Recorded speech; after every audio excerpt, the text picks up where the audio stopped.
Hai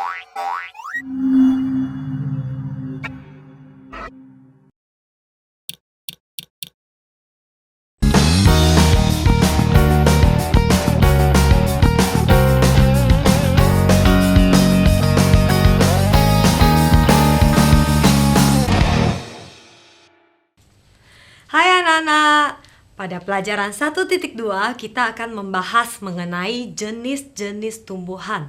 Nah, tujuan pembelajaran ini anak-anak akan mengetahui berbagai jenis tumbuhan yang ada di sekitar kita. Sekitar, berarti di sekeliling kita. Kosakata baru yang dapat anak-anak pelajari hari ini. Pertama, menghasilkan.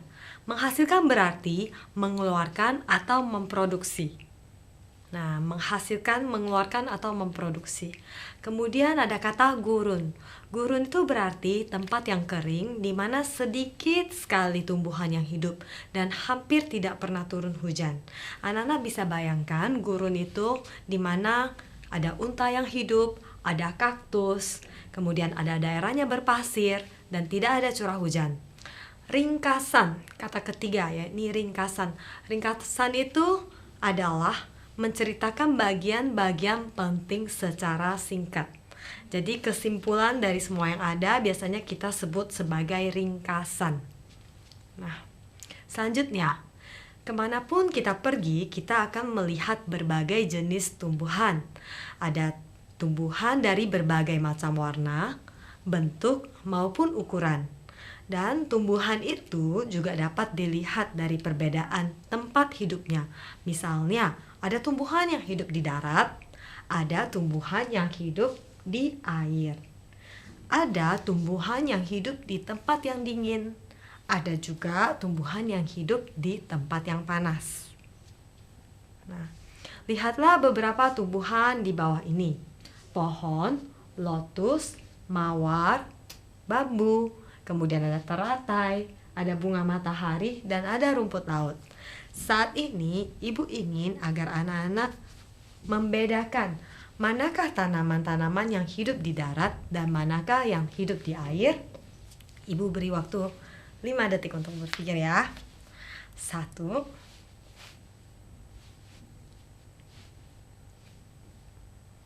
Oke, jawabannya berikut ini. Nah, apakah sudah benar anak-anak? Ini adalah tumbuhan yang hidup di darat. Dan ini adalah tumbuhan yang hidup di air. Apakah anak-anak sudah mendapatkan jawaban yang benar? Nah, selanjutnya, marilah kita membuat ringkasan tentang jenis-jenis tanaman yang telah kita pelajari.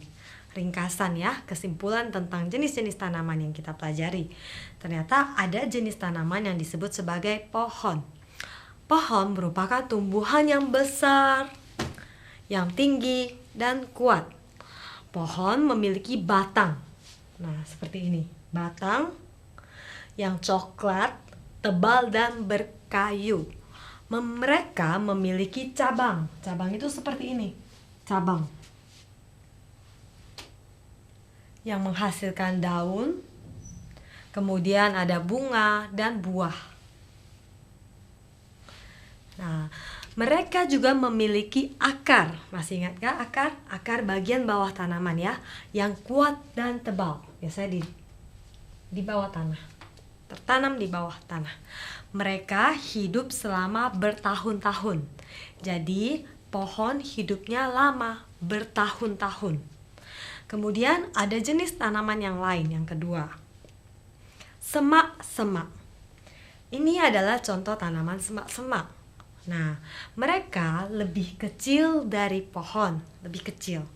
Mereka memiliki batang yang berkayu, jadi sama seperti pohon, berwarna coklat, hanya saja perbedaannya lebih tipis. Kalau pohon kayunya lebih tebal, maka semak-semak kayunya lebih tipis. Kebanyakan semak-semak hanya hidup beberapa tahun. Jadi, panjang hidup antara semak-semak dan pohon itu berbeda. Kalau semak-semak hidupnya lebih singkat, hanya beberapa tahun saja.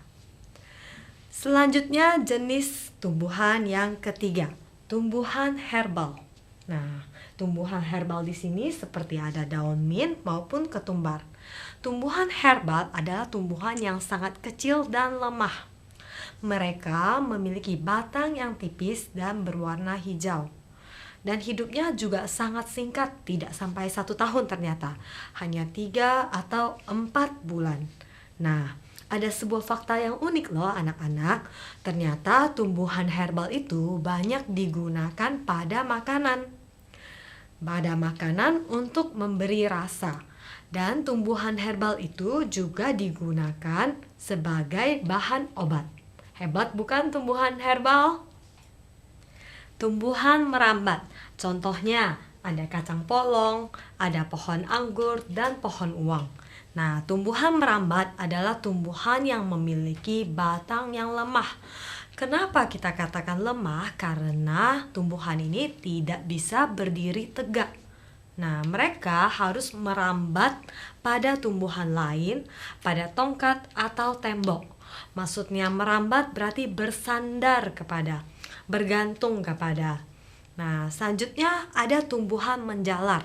Contoh tumbuhan menjalar seperti labu air maupun labu kuning. Nah, tumbuhan menjalar merupakan tumbuhan yang lemah. Kebanyakan tumbuh di atas tanah. Oleh karena itu, kita melihatnya dan kita sudah kelihatan kalau ada tumbuhan tersebut. Dia tidak bersembunyi di bawah tanah seperti tumbuhan umbi-umbian ya anak-anak. Kemudian mereka memiliki batang yang lemah dan tipis. Biasanya mereka menghasilkan buah yang besar. Selanjutnya ada tumbuhan air. Sesuai dengan namanya, tumbuhan air merupakan tumbuhan yang hanya tumbuh dan hidup di air.